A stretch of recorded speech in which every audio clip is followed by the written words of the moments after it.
Welcome. Thank you for joining us at Empowering Creatives to Live Their Dreams. I'm Jessica Ozrek.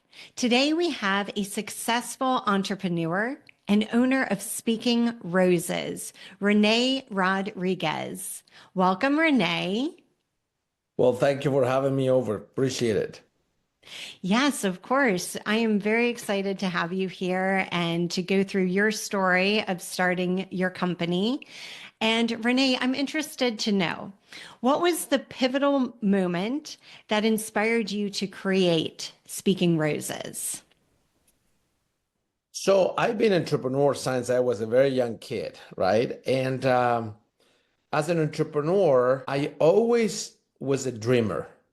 And I realized that, and this is could be good or bad, but once I learned that I have passion for building companies and businesses, because I didn't know the problems or the obstacles or the reality of what that means. In my head, everything was possible. I always wondered why not, right? So because of that, I built many different businesses in many different industries, in some of them which I really crashed really bad. And then in some others, I did very well. So I used to have an agency in Chile. I'm from Chile originally. And I used to have an agency and a promotional product company, and JCPenney wanted to have something very unique for the grand opening. And they asked me, do you have something that people can remember? We don't want any of those typical, pens or stickers, or we need something meaningful, something that people will remember and experience the grand opening of JCPenney. And then with our team, we were very creative and we come up with the ability to print messages right on the petal of a rose. So I did a little research and I learned that roses are the highest organic elements or living creature or living organic material, whatever you want to call it, that has over 342 megahertz of vibration, right? So that's why people love and connect with flowers so much, especially with roses, which is the highest in vibration. And then I told them, I said, listen, we find a way how to print on a rose. So if you give a rose, nobody's going to throw them away. And by printing on the rose a message that you want on it, people will keep it in their house. And the experience that you're trying to accomplish is going to be fulfilled. So what do you think about that? So we give them some samples and they absolutely love it. And they bought thousands of roses. And that's how the journey of Speaking Roses started. Wow, I love that. That's so cool. And I didn't realize that about roses, that they had a high vibration. So very neat. So, how did you take Speaking Roses from a simple idea to a globally recognized brand? Well, so the story continues, of course, right after that. So are you okay if I share my screen? Yes, absolutely. Okay, so I'm going to share my screen. Tell me if you can see it here. Tell me if you Yes. can see my screen. Okay, perfect. So, um, oh, it went small. Let me see if is that okay over there? Yes, I can see it well. Okay, perfect. So here's what happened. So once we learned that I can print on a flower, um, people were so blown away that like, are these real? How is that possible? So the conversation in the house kept going. And the following week, a lady called me from Nestle. And she said, Renee, I'm the marketing director. And we try to get into the hearts of every mother. And we spend millions of dollars trying to do that. And here I am when I went to the grand opening of the store. And honestly, my whole family talks about this product. And they asked me, hey, do you think there's anything better than this to earn the hearts of a mother? So I thought, wow, I never thought about that. So that's when Nestle became my customer. And when Nestle became my customer, every week they're buying flowers for giving away in the supermarkets when they're launching new products with people that promote the products. I learned that then companies like American Express, they wanted to use it for the launching of their business card. Car dealers, they're launching a new car. for centerpieces, for dealers, for their wife, for their media. And so many companies are calling me. So I told my wife, I said, listen, this thing has a lot of potential. So I start digging into it, and I learned about the industry in the United States. So I moved to the United States and I built Speaking Roses as a Hmm. company. And from there on, because I knew the promotional product industry very well, we started selling online. But one of the things we did is we went into the promotional industry. So we went to the biggest trade show promotional products in the world, that is in Las Vegas, and we received the award as the number one product in the show. Wow. And when that happened, everything happened so quick, so fast that we also start getting featured in every single publication you can imagine. Take a look at this one. This is kind of fascinating here. We start showing up in Forbes magazine, in Inc magazine. This is in the early days of our company. Even Disney contacted us saying, hey, our followers, they buy everything with our logo, but we don't have flowers. Mhm. So we would like to sell your roses into our website. So we were selling crazy amount of flowers for Disney flowers, but not just that, but Elvis Presley flowers, Marilyn Monroe flowers, Snoopy flowers, and university flowers. So we realized that we now become a new form of expressions. We kind of like become a new form of communication. Everybody went crazy. We did the Good Morning America, the Miss Universe, the Grammys, the Oscars, and we were chosen the number one product in entertainment television. We even have Tom Cruise requesting our flowers in the Ellen Show here and giving our flowers in the Ellen Show to every mother for Mother's Day. Wow, how fun. Were you there? So, well, I wasn't there specifically, but the story of producing the flowers, it was kind of crazy because they don't give vendors the ability to plan ahead. So they call us and said, hey, we want your flowers. It was 11 in the morning on, for example, today, for example, it's 11 in the morning today, Utah time. And they said, we need flowers by tomorrow, 250 dozens by 8 o'clock in Hollywood. Can you be there? And it's like, uh, so, we're hustlers. So we figured out how to do it. We rent the van, put the air conditioner on it, produce the flowers, put them in the back, drove all night, get the flowers there. Anyways, so it was a kind of funny story. We make it happen. That sounds like You know, fun. that's how entrepreneurs, you have to make it happen, right? When you're Right. an entrepreneur, there's no obstacles.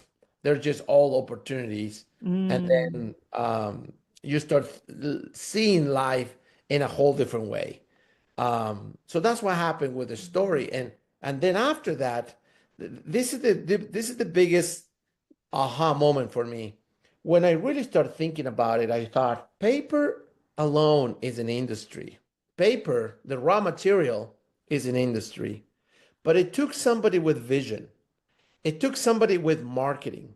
It took somebody with the ability to package that and turn it into a new industry like magazines or books or Mhm. greeting cards or wrapping paper or stickers or whatever that is that turn the raw material of paper into multiple different industries. So I thought that's exactly what we're doing.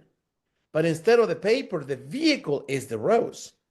So with the rose that everybody knows, we're basically creating a new form of communication because we start testing them in every single industry. We sold it as a licensing brand, it works. We sell it as a promotional product, it works. We sell it as a wedding, it works. We start tapping into all those industries and it works and it works and it works. The biggest problem we got at that moment was logistics because my number one enemy was the clock because it got to a point that we were producing 60,000 stems a day. Wow. Literally 60,000 stems a day. Out of And Utah? yes, out of Okay. no, no, no. At that moment, we were producing in Miami, we were producing in Chicago, and we were producing in Utah as well. So we were producing in three different locations. And this is exactly what we realized that the problem happened. So what we learned very quickly that is my number one enemy was the clock. And because the clock, the roses were gonna die, and we realized like, wow, how do we ship this big volume flowers to events, right? So, because we have companies, they want 25,000 for event, 50,000 for event. We want flowers for all these large events, but then the logistics were very, very uh, time consuming because if you have an event with like a multi-level company, for example, and you got an event with 25,000 people, um, and reality is you don't want to receive the flowers 3 days in advance and have to open Right. the boxes and put them in water and create an extra logistically nightmare, right? You didn't want to do that. So, and if we ship it the day off, the driver has to be right on time because if it missed it by an hour, UPS, Mhm. because it's snow, you say there's snowing where you are right now. But if Right. it's snowing, for example, and the Yep. flowers don't arrive right on the time, then you have to refund the money for 25,000, $50,000. So we realized that my number one enemy was the clock. So I learned very quickly that my model was not scalable enough unless we put a lot of money into production facilities all over the nation, Mm. right? Okay. But that's what we learned. That's what we learned. That's what we start finding the obstacles in our first early days of our company. Yeah. Okay. Okay, great. Wow. And so you talked about mindset, but what mind shifts were necessary for you to go from an entrepreneur with a vision to a leader of a worldwide business? So once I started learning, so that's a very good question. Um, So usually what I learned is that usually people that disrupt industries, they're coming from the outside of the industry. And the reason why is because now you're not living into a paradigm. Mm, Most people that they're in an industry, they start doing the same thing because everybody else is doing it the same way, and they start forming paradigms in their mind, and this cannot be done that way, it cannot be done this way, it cannot be done that way. So then they start creating paradigms. Now the industry create paradigms, and because the industry create paradigms, then they get stuck to the mm, paradigm, right? That's why it takes people from the outside of the industry to literally understand the potential, because they don't know there's a paradigm. They don't mm, know there's a problem, right? And because they don't know there's a problem, then they think differently. They think like, well, what about this and what about that? And then they start pushing the limits to the point that one of those windows open and they find a way of getting there, and then they open a whole new way of opportunity. And this is exactly what happened to me. I'm going to share my screen. I realized that in the industry of flowers, that is the oldest gift ever given. In my mind, or in my theory, Adam gave flowers to Eve. Nobody can prove or deny me of that. So I just stay with the claim that Adam gave flowers to Eve, of course, but yeah. nobody can claim that. Love it. So, so then I thought, how is it possible that the oldest gift in the world doesn't have a brand? Like Nike is for shoes, or Starbucks is for coffee, or Rolex is for watches. How come there's not a brand? So I start learning that most of people in the industry, they're local. They stay local because they become mom and pop shops, that they're designers. They become successful in their own space and area because of all the logistic and the problems that I was telling you about, like the Right. clock, the time, and the distribution, the design. So all those things. In my mind, I thought, how do I overcome all this? So in my mind, I thought, there's a huge opportunity in this industry. There's not a brand. I Mm, can build a brand worldwide. But how do I do that if I have those enemies, the clock and the logistics? So then through the time, to summarize the story, because I can get into very detail of this, but I moved from selling the flowers, understanding those obstacles, and then I went to my model of licensing. I realized, like, you know what, I'm going to license this. So I built a university. I took my technology, I simplified, I created university, and I replicate the model, and I sold it to people that has event centers, entrepreneurs, They have wedding planners, flower shops, anybody who wants to be into this business. In my mind, I was thinking like, I'm going to sell you the photocopy machine. You print papers in the way you wanted to print it. You pay me my royalty. I give you the license. I train you, show you. It's your business. You decide how big or small you want to grow it. And we did very well with that. We span into many countries. But the problem that I learned, it was very interesting. I realized that now I lost control of the brand, of the strategy, of the marketing. And now I'm putting my hands at the mercy of all these entrepreneurs, but I will not going to be able to achieve the dream of the brand. So then, because it wasn't a franchise, it's just a licensing deal. So then what I did is I went back to put my thinking hat and I realized like these guys, they become a brand and then they replicate the model through a franchise model. So they become $1 billion company or $1 billion in sales. I don't know how they're doing now, but when I did the research at that moment, that's what they were doing. So I realized that I need to go back to the board. So then I moved from phase one, selling the product, to phase two, licensing the deal, to phase three, which is my phase now. I want to conquer the world. And in order for me to do that, I want to dominate. And in order to dominate, I already know how to do it.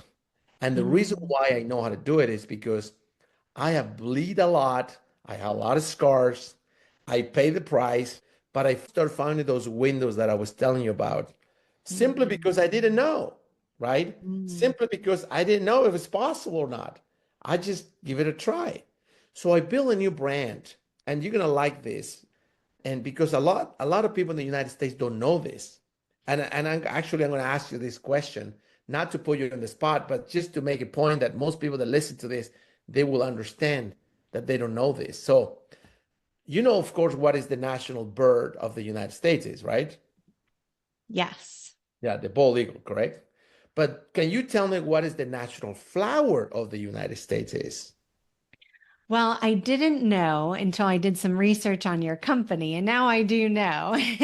Okay. But But you but are 99, correct. yeah, Yes, I 99 had no idea, and I've been here my whole life. 99.99% of Americans don't know that the national flower of the United States of America is a rose.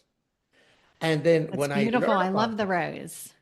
well, it's so perfect. You know, the vibration is the highest organic material with vibration. The rose is national flower. So I created a logo, a new logo, and my logo has a lot of thought into it. I put the logo, and for all the marketers here, they will like this. So the logo is the top as a diamond. Why? Because the most beautiful feature that is considered a precious gift is a diamond, but it Mm. grows under the earth. But it took the jeweler to work with this diamond to put it into a piece of master ring or necklace or something that somebody buys for life, a special event. Well, the rose is the same thing. It's a beautiful piece that is grow under the earth, and when it grows out, you know, it's unearthed, somebody grabs it, work on it, and put them in a beautiful display. And then below the diamond is a rose because it's the national flower of the United States. And below the rose are those leaves. And in those leaves, if you see it, there's the S of speaking roses and the R speaking roses hiding into those petals, in those Oh, leaves yeah. because of the story that we have behind it. Hmm. And with that, we went into the phase three, which you're gonna like this. So we team up with the number one farm in the world that they grow these roses and the most prestigious roses in the Andes mountains of South America because it's perfect weather. And one by one, they take care of these roses. One by one, they check these roses. One by one, they cut these roses. And what they do with these roses is they process these roses one by one. And guess what? They process them in a way that these roses will never die anymore. Oh, wow. Yeah. That is So a game changer. it's a game changer. Now people ask me, okay, so what do you mean they will never die? It's like, yes, they will never die. these roses will be like that forever because we learn all these obstacles and we find how to make it happen. So if you touch them, they feel soft, and they look real, they smell real. So, but the magic is because of that, we overcome the problem of the clock. Mm. And so instead of watering these roses, I don't know what they put into it. I'm not a chemical guy and I don't know what is it on it, but preserved roses have been around for many years. What I did with this, we refine it, we add the smell to it, and now we package it like a piece of jewelry in Mm. ways that people can buy it and convey their message in a whole different way. So we have the single stem rose, we got the 3 rows in a heart. This is the 4 pieces of rose in acrylic packaging, beautiful. This is a 9 piece. Then we got the 30, the 48. So we got prices from $40, $500. We got petals now. Hotels can keep these petals in stock. Hey, what's the reason why you're coming in today? Well, we have an anniversary. Hey, would you like to have petals in your bed? It says a night to remember, happy anniversary. And this petal will never die. You put it back into your box and keep it as a memory for your anniversary. You can put them in restaurants. Hey, are you celebrating something special? On my wife's birthday. You want to make it special? Just I want to see your smile. Happy birthday. So all these ways of communication for companies that identify themselves were given the industry a new form of communication or marketing. Imagine you're turning 1 year old in your company and you get a mug, you know, or you get a rose. You say, "Hey, you're special. Happy first anniversary. You're the best." The real rose with the highest Mhm. vibration of energy. It's just a whole different game. So we learn and we create elements now. This is the national flower. We built the first national collectible item in the United States of America. This is a handmade product, one by one, that is collectible. And now this rosary will never die. Wow. So the creativity now Mhm. is you really want to position yourself into something that is replicatable, right? So we can do roses for brands, for companies, funeral homes. We're negotiating right now with the largest funeral home in the whole United States, with the largest promotional product company in the whole United States. So the opportunities of our product is very, very interesting. So we work with distributors. So if anybody out there want to be an affiliate or distributor, want to open in a different country, want to work with a licensing brand, you work with an industry, call us. We have a lot. We have a lot we can work together with. It's a very cool product. It is a cool product. And I love that you continued to navigate the obstacles and find those doors. And even that biggest challenge of time, you were able to overcome it. So that's wonderful. You had this vision, you thought, why not? And you navigated it no matter what. So that clearly brought you to success. Very, very interesting. How do you define success? And has your definition evolved throughout your entrepreneurial journey? Well, success for people, everybody's different. A lot of people say success is money, success is Mm, power, success is mm, leadership. I'm a father of 6. So success for me is a combination of 3 different things. And there's a reason why I'm going to tell you this because everything in life has an expiration. Everything. Your car, your title, your fame, your glory, your popularity, your shoes, everything has an expiration. So in order for achieve success, you need to think about big picture. If you're doing this only for money and you define money, you become a slave. And I know so many people that make so much money, but they're not successful. In my opinion, they're slaves, mm. right? For me, success, it becomes a combination of those 3 things. And I'm going to use my phone here for a very basic analogy. Number one, you need to have a good relationship in your family. I tell people you are an asset or you're an a-hole. What are you as in your family with your parents, with your brothers and sisters and cousins? Are you somebody bring unity or disunity? Are you a glue or you a divider? What type of person are you? You know? So because you can't go on this journey alone. So that's why family is very important to me. There's not a perfect family. I'm just saying, are you contributing to that? Number two Mhm. is anything related to temporal life. And what I mean with that is, are you self-sufficient? Are you enjoying the journey that you're doing? Are you a good neighbor? Um, are you a good citizen? Are you a good person that you bring in light to others? And hence, there's no perfection. I'm telling you, I make a lot of mistakes. I'm not preaching what I am. I'm preaching what I would love to be and trying to accomplish, right? Mhm.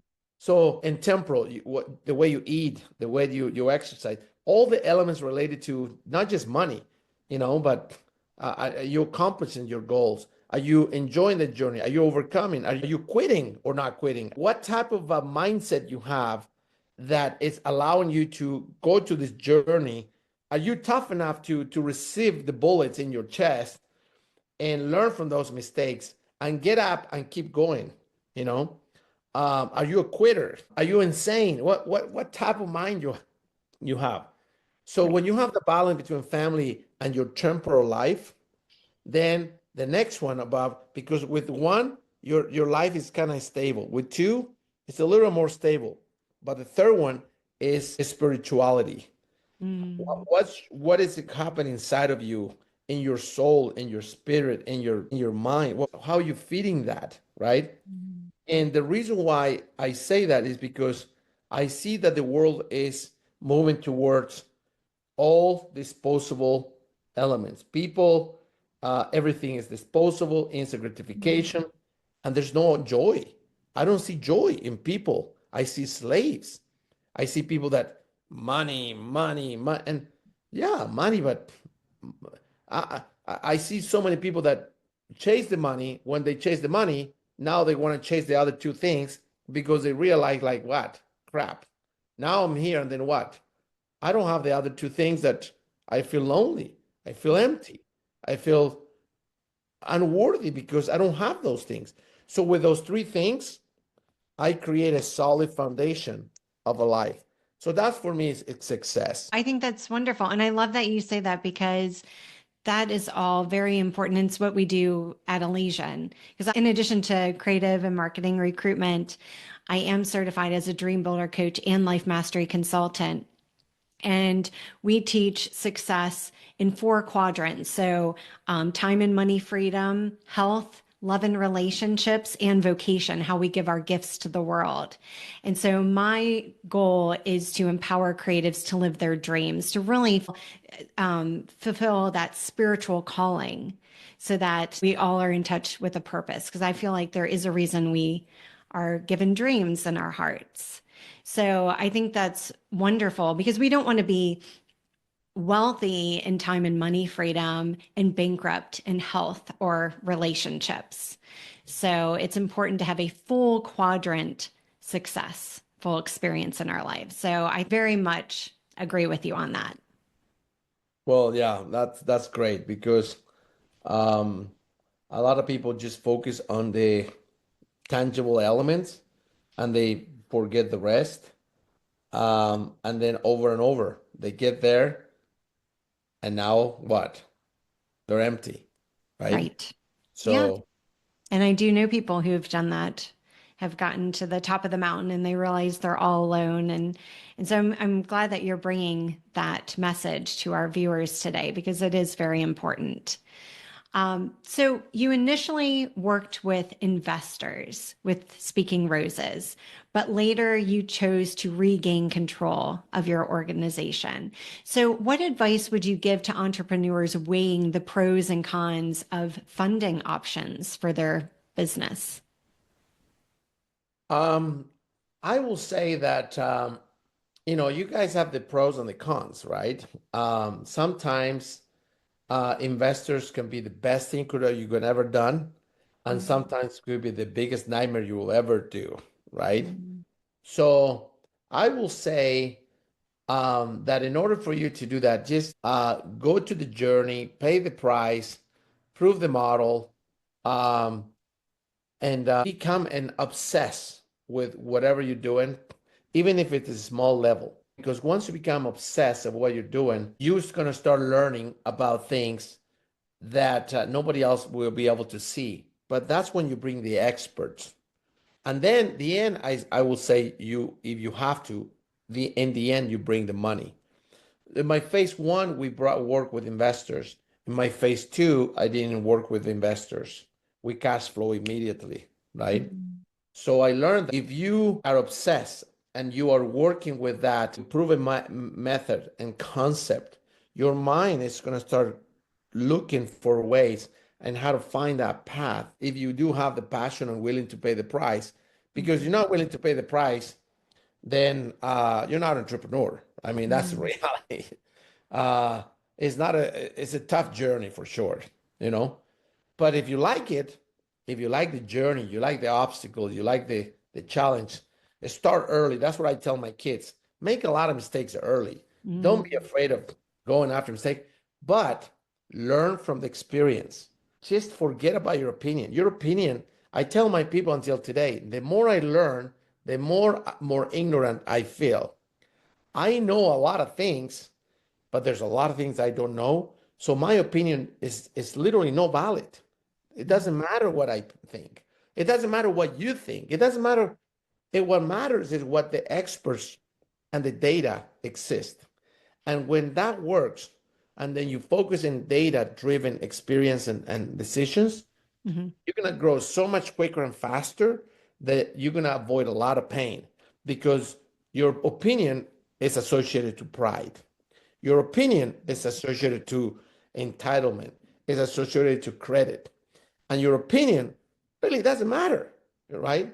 You know, the more you go on, you grow into this, you realize you want to surround it with the best of the best, the Mm-hmm. experts of the experts, and you just sip it, listen, and learn because you become very wise if you can do that.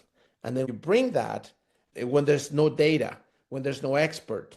Now you can use your gut feeling with expertise and pull the trigger in some of those elements. But if you can find a deal and you prove your model, and then you can just go to present yourself into other investors, investor will see like, wow, this guy really got it. He got it. He understand it. He's solid, you know. And you have to knock a lot of doors. Not everybody's going to write a check, right? But you're Mm-hmm. going to find somebody to write not a check. But you have to be willing to knock a lot of doors and to be tough enough to you receive a lot of no's, right? Mm-hmm. Because not everybody's in the same. Some people is in different elements. Some people is in e-commerce or in real estate, and so not everybody's going to connect the dots of what your vision is, right? But there's somebody they will. That's Mm-hmm. why it takes a lot of work. So if you're willing to do all the work, a lot of hours, then that's the journey, of course. Mm-hmm. Wonderful. So, what's a failure or setback that in hindsight turned out to be a blessing in disguise? Um, well, in reality, is in our, I mean, I have a lot of those, but specifically for the company, Uh-huh. I will say that um, volume. When we start getting a lot of orders and volume, that was my biggest nightmare. That which it looks like a failure when you ship orders and they didn't arrive because I mean they arrived late, you know. Okay. Those type of failures, they want to make you quit. They want to just throw the towel and just say, "Oh, I'm done." I mean, you're really just like, "Oh my gosh, how do you control that?" And then all those elements, I mean, you start thinking about it, how do you solve it? So if you're a quitter, you will quit very quickly. But if you have a mindset that every single obstacle becoming a step closer to an opportunity, why? Because the path to that success or to that top is getting narrower and narrower and narrower and narrower and narrower and narrower because there's so many different steps that you have to get to that top. Once you understand that, you are enjoying those journeys. For example, you know how hard it took me to just learn how to package the roses? Because if I print on the pedal becomes the product. Imagine shipping flowers to the other side of the United States and protect that petal. Because if the rose gets shipped and that petal get loose, there's not enough water and the petal fall off, then the product is gone, right? So how do I solve that? It took me literally 4 months to figure that out and test, trial, and error, but we overcome it. So little things like that, I have a huge list of 100 things that I have to go over to overcome and overcome and overcome, and which in the end they seem like, well, that's obvious, right? But it's not obvious when you are in the trenches. So Right. so many little things that in every industry Hmm. that people think like, oh, that's easy. Like, well, yeah, this part might be easy, but now you have the other journey you have to travel to get to here. That that's why companies buy other companies because of the smart guys. They buy the experience. And I've been in this space. I'm the only guy in the world doing this thing, you know, and but I'm building an industry out of it, which I believe, I remember somebody told me like that's the stupidest idea I've ever seen. In fact, with one of my secretary, she said, Rene, I don't get this flower thing with the print. That's just tacky and everything. It's like, oh, okay. Well, she got divorced and then she started dating this guy. And then this dating guy, she didn't know exactly where she works, but he sent her art flowers. Oh, really? Yes, to the office. And she was like, what? And then they realized it was from her boyfriend. And I sneaked by her office because I saw that there was our box. Right. I started looking at her. The first thing she started opening, look at the read the message, and she started crying. Oh. And then I actually called her back and I said, hey, tell me Mm, what happened. He said, Rene, you know what? You can have opinions, but every human has emotions. And you mm, can't play with emotions. When mm. the emotions are involved, this is a whole different game. For example, I have another guy that called me. He said, Rene, I got divorced. I started dating this girl. I was down. And then they call me from the first floor of the building. I'm the president of a large corporation. I'm not going to tell you what company, but I Right. just want to tell you the story. He said, they called me and he said, hey, somebody sent you flowers. I said, flowers? What the heck? That's stupid. I mean, who sent me flowers? So the flowers went in the first floor, second floor. Everybody was like, who got flowers? The president got flowers. And what? The man got flowers? What? Anyway, so he got the flowers. He said, got the box, opened the box. And then he realized it was his girlfriend. And he started reading the messages. He said, Rene, I start crying. He said, every man that feels like a real man, like a macho, Mhm. need to receive flowers to understand Mhm. that emotions are the most beautiful thing to live, when you Mm. are a vulnerable human being. He said, dude, you should promote flowers for men all the time. This is the coolest thing you've ever seen. And I'm just so excited now. Now I want to preserve them. He said, I feel so special, you know? So I got so many stories like that. I have a guy that called me from Canada and we tried to ship the flowers and the border of the United States, Canada, they were going to get hold up in customs. And anyway, the guy finally called me after 3 months. He said, I cannot keep postponing this. I said, what is it that you're postponing? He said, I just want to propose with these flowers because my girlfriend loves flowers. He said, okay, so ship the flowers to the border of the United States. I'm going to drive for 6 hours. I'm going to put them in my trunk and I'm going to drive back so I can propose her.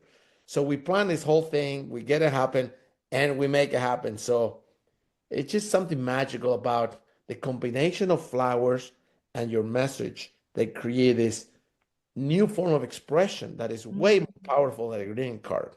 Because Wow. I guess it's the vibration of the flowers. I don't know what it is, but Yeah. I mean, everything is energy, right? So yes. that's really interesting. I didn't know that about them. So if you could go back and give yourself one piece of advice before launching Speaking Roses, what would it be? Zip it on your opinions. Number one, zip your opinions, learn from experience, become obsessed with the topic, and learn about whatever industry you're going to get in. I become an expert in what I do, but in order for me to get there, I depend on other industries like funerals and weddings, Right. e-commerce, this and Yeah. that. So in somebody with opinion, you see like, well, this applies to everything. Well, that's truth, but you can't start on all of them. That's why you really need to think, learn, understand, analyze, and see which is the shortest path to revenue, the Hmm. shortest path with obstacles, and the shortest path if you win one, you can replicate it and you can win more. Because when you spread too thin, you become a mile wide and 1 inch deep instead Mm-hmm. of becoming 1 inch deep and a mile wide. So become obsessed, understand, and listen to the experts. Listen and get advice. Most people that are successful, they're willing to give you an advice and they're willing to give you a free opinion. But if they come from somebody expert in the industry, listen to those opinions. Listen to that, right? That you don't have to agree with them, but just listen to that. And that's probably what I will do because we were too wide, too thin, and we make a lot of mistakes, of course. But hey, I mean, that's the way the journey goes, right? Right. You can't avoid it. It's You can't avoid it unless you listen and focus and learn from experience. It's just experience is so important. And I'm all about everybody in my company. Is that an opinion or is data driven? mm, Because is an opinion or is data driven? Because I don't want to be disrespectful with your opinion. I just want to understand what the industry says. hmm Okay, you're going to show me that. It's like, okay, who are we copying? Why are we doing it that way? Who are we copying? Who are we getting inspired by? So I'm all about data driven now and experience from somebody else's mistakes. Great. So, how do you stay innovative in a competitive market? And what role does creativity play in business success? Um, well, I think I'm in my personal life, I'm super creative. I analyze things way different than when I was younger, of course. But I think creativity, you have to be inspired by others. So every single day, I listen to a podcast, I learn about somebody else's life experience, and Hmm. then I learn about the trends, right?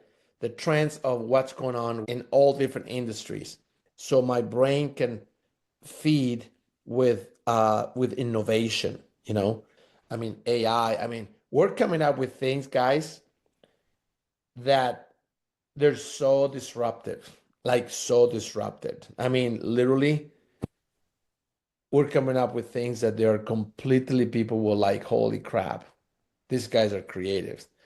So we're literally, and you will see it soon. I mean, there's just things that nobody thought it's going to be possible.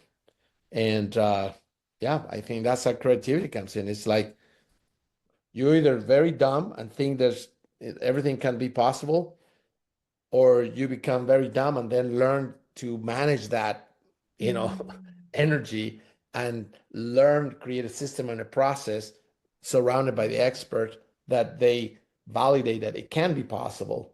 And Hmm. then you choose the ones that are going to create the biggest impact in the industry.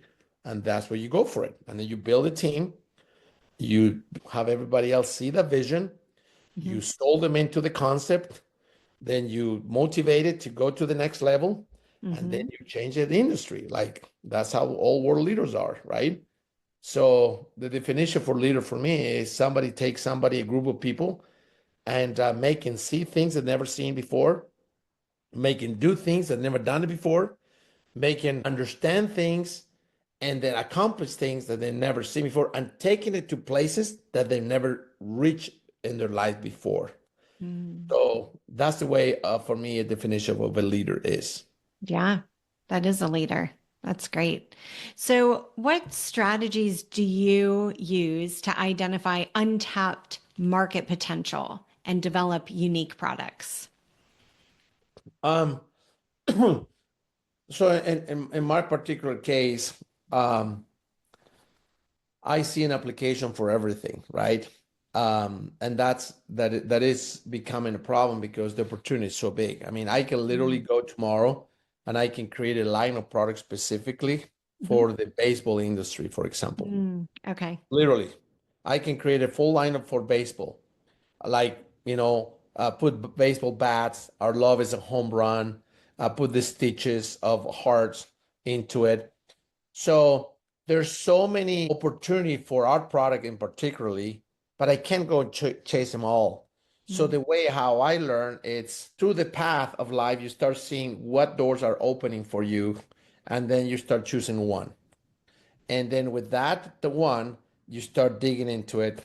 And then you start opening and opening and opening, and then get to the point, make it work, grow it, see how far you can take it. And then after that one, then you open a second one. Unless somebody come to me in that industry and said, hey, hey, I need samples, I need the I have the distributor, I have the distribution, I have all that. We do the numbers, we analyze, Mm-hmm. go for it, then that's a different thing. But me trying to pursue and push the doors of every single industry, nah, not anymore. I only look for those opportunities, and take it to the top, and then I go to the next one. Okay. So you look for the open doors. That's interesting. Yeah. So how do you balance staying true to your vision while adapting to industry trends and changes? The vision for me is a created worldwide brand that people say these are not greeting cards, those are hallmarks, right? Mm-hmm. That's not a smartphone, that's an iPhone, right?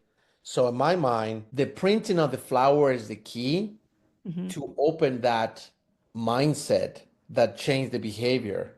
Nobody needs personalized flowers, right?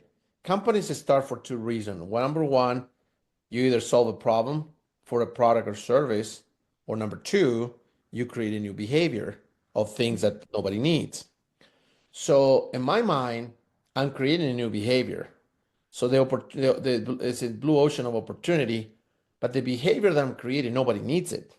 That's why what I do in my mind is I create one element, and once I create one and then tap into it, I push into it, and then I want to create an emotional connections. That's what I tell people. I'm not in the flower business. I don't sell flowers. I sell experiences. Mm-hmm. So once I do that, I want my brand to be associated to experiences, to a whole different level of experience. And then I don't care if you buy it blank with nothing on it, or you buy it with a little heart on it, just very subtle, or the full Susie, marry me, Peter, June 2025, whatever, right? So I use the vision, Mm-hmm. to where I want to go is brand experience. Okay. Then I look for those key elements. That's why my marketing, my videos, it's all about emotions. The packaging is emotion. We come up with a line, of concept called the pull and bloom. You receive the box, you pull the ribbons, the roses rise up. So it's like you pull it and you bloom it, right? Wow, that's so cool. Yeah. That's so neat. So you mentioned that confidence is key for entrepreneurs. How can creatives cultivate that confidence needed to turn their ideas into reality? Well, there's always the first step, right? Ideas, everybody has an idea, but ideas are nothing without execution. Mm. And one thing that I did learn though is that, is your idea going to be your master, or you going to be the master? And what I mean with that is that a lot of people, a lot of entrepreneurs, they become slaves of their ideas. They don't have a vision. They don't know the potential. They don't see that potential. And you don't have to have all the potential, but you have to have the gut feeling that this is the right thing and I'm really enjoying what I'm doing, Hmm. right? So if you start taking your actions and you love what you're doing, you have to put everything you got into it. You can't just do halfway. And the reason why is because, um, during that path, there's so many other doors that are going to start opening to it for you. right? And there's going to be so much unknowing.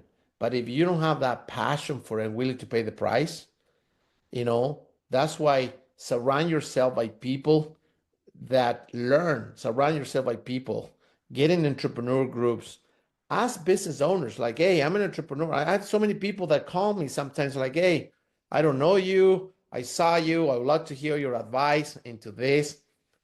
And is that okay if I can pick your brain into what I'm doing? And I love to do that because I remember being in those shoes. And the reason I say that is because sometimes your idea is very niche, that you can spend the same amount of energy and time for something that is only like literally $100,000 a year or $1 million a year. You're going to put the same amount of energy and effort with something that has the potential to become $1 billion deal, right? Mm-hmm. So the energy is the same, the amount of work is the same, it's just the vision changes. That's why it's important to analyze that.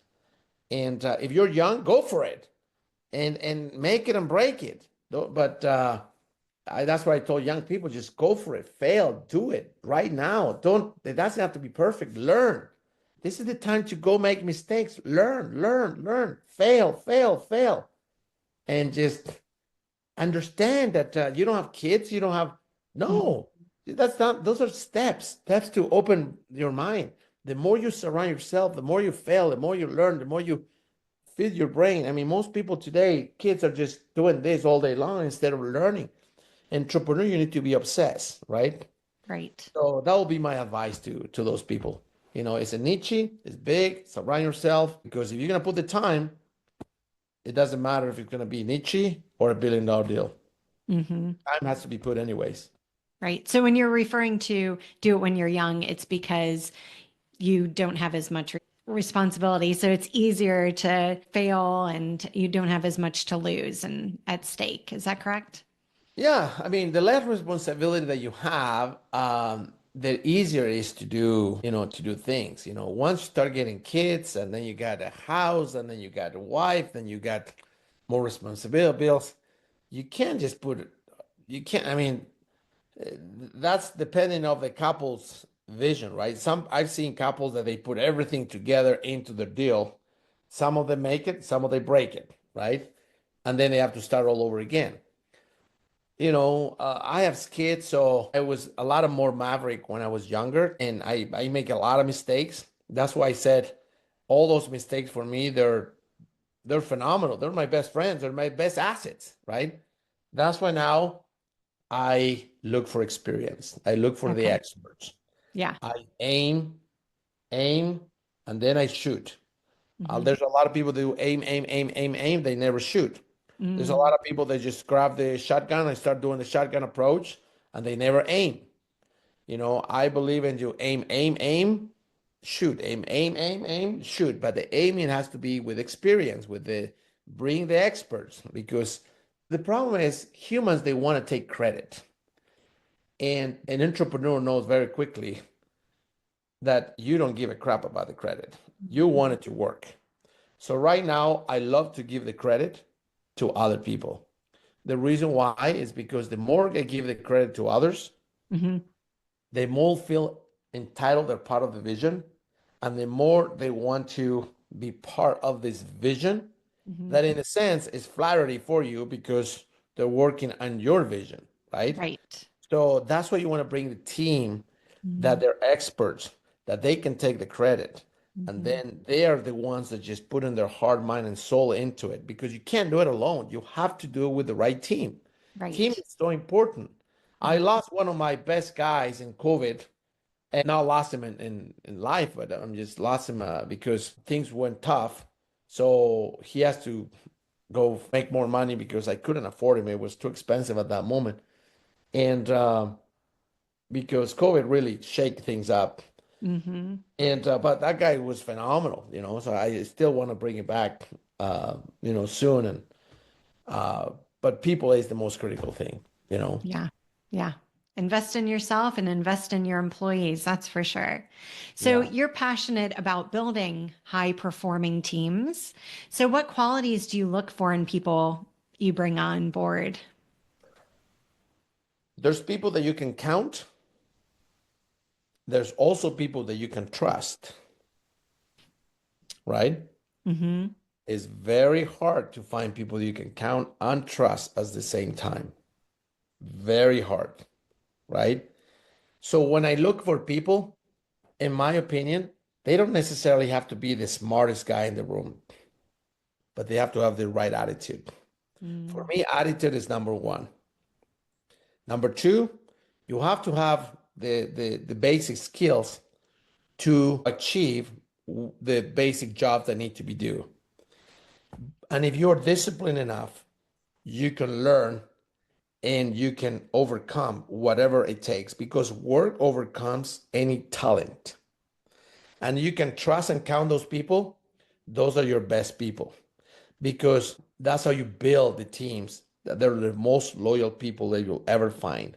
Everybody wants to find the Michael Jordan of things. They come with a lot of ego, they come with a lot of pride, they come with a lot of price, they come with a lot of, but attitude, trust and count on people that you know that they're going to cover your back, that they have discipline and they are obsessed of learning and keep doing what they're supposed to be doing. Mm-hmm. You can go anywhere and you can conquer any place with those people, you know? Mm. And so when I look for somebody, that's what I look into people, and it doesn't matter if they come from the industry right now. Now, one of my best guys that I have, he was building, he was in construction before, but he was so analytical into the way how he built structures and buildings and things like that, that I saw all the things that I need that he didn't see how he can be applied to it, but I saw how, and the guy is phenomenal, Right. phenomenal. And I'm just so that's where I look for it, for sure. Okay. Wonderful. Well, what's the best piece of advice you've ever received about entrepreneurship? Ooh, um, there's so many advices I received. Um, one time I received this advice long time ago Mm-hmm. by a gentleman. He said, Rene, the problem that you're gonna have with a good product, he said, I've seen more companies dying for indigestion than starvation. Mm. So if you don't understand processes, system, and procedures, if you don't become experts into that, that's going to be your number one enemy, indigestion. And that's exactly what happened to me. I thought I can do it all. I didn't pursue, I didn't oversee all the details of the flour, the clock ticking, the heat, the drivers, the snow, all those things. And that bite me in my and then from there on I become obsessed of process and system procedures that whatever I do, it has to be replicatable because everything I'm doing in the United States, we're selling the masters exclusive rights for every country in the world. That's Okay. how I'm going to accomplish Mm-hmm. the worldwide brand, the Right. worldwide line graph, because it's going to be a cookie cut model Mm-hmm. and everybody have their own twist in their own country. Very fun. Good. So, for creatives who dream of launching their own ventures but feel stuck, what's the first step they should take? um, well, there's so many reasons why people could be stuck into it. I mean, it could be money, it could be mindset, it could be, I will say, you know what? Go be open, be vulnerable, and talk to somebody. It's like, Mm. hey, this is where I am. This is where I'm stuck. I would love your advice. True successful people will always gonna be givers. They're always givers. The true successful CEOs, president, owners, founders, they're all givers. Mm. And they're always be willing to give you an advice. And you can go on the street, you can go. So, I mean, you can reach out to me. I would love to. I do that all the time with people, simply because you want to spark others. So if you're stuck, there could be so many different things. I mean, that will be hard to give you an answer specifically, but probably the best one is just help you somebody analyze why are you stuck.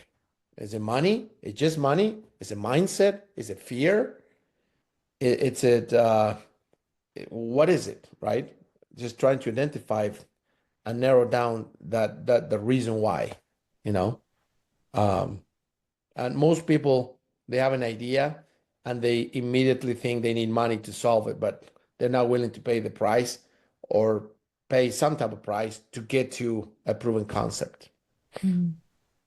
So you've touched on advice as being a key part of being a successful entrepreneur between listening to people, zipping the mouth and listening to experts, as well as going and getting advice if you feel stuck. Is there any other advice you'd like to give our viewers today? Probably the only advice as an entrepreneur that I will give, I have a quote that I learned a long time ago. It says, "When we deal in generalities, we should never succeed. When we deal in specifics, we should rarely have a failure. When Mm, specifics are recorded, performance improves. And when specifics are recorded and reported, the rate of improvement is accelerated."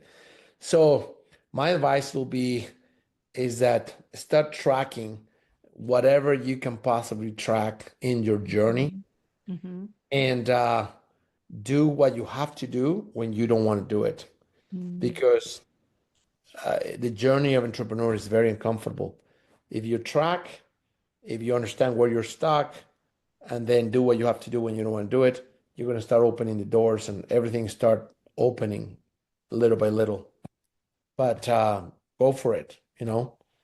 I mean, the number one deal is fear, and fear is stop people from progressing in mhm. every aspect of life for sure. Yes. And fear is the companion along the road to success.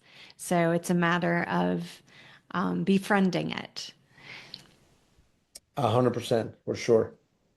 Well, thank you for participating in my show, Renee. It's been a pleasure hearing about Speaking Roses, and I'd love to have you on my show again to hear about all these new and exciting things coming up.